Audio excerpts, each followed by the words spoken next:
I remember you joined Apple in 1988, I think. So that was kind of an interesting period for the company, right? A lot of reorgs going on.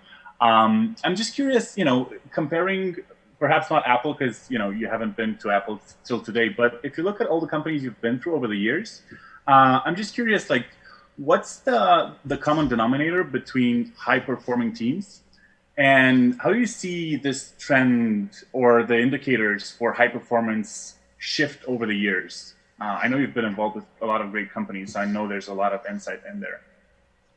Yeah, I think that I'll answer the shift question first. I think the shift over that whole period has been to Agile. And in fact, the shift over the course of our books, the first edition of our book came out in 2012.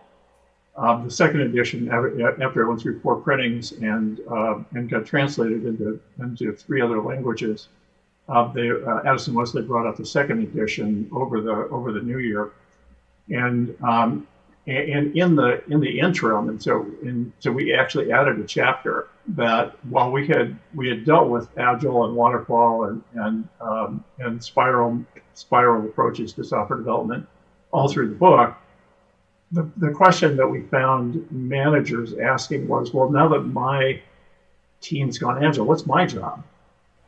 And so we added a whole chapter on basically titled that in about how that changes.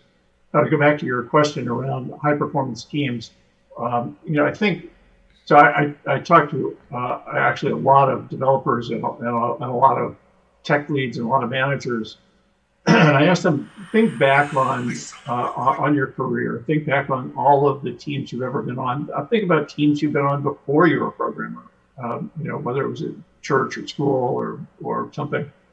And what were the characteristics? What was the best team you've ever been on? And what were the characteristics? What would you describe?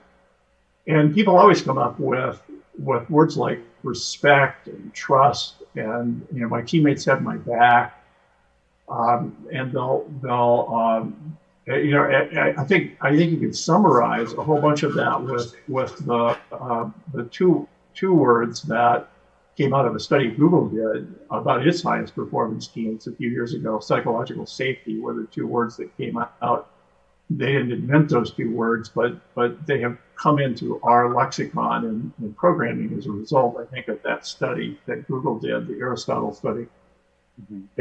And I think high performance teams really have, and it's on us as managers to create the culture and the environment in which psychological safety thrives. And self-organizing teams thrive. That every member of the self-organizing team is a leader. Even the intern is a leader. If the intern can't bring us something that they've learned that we don't know, we probably hired the wrong intern.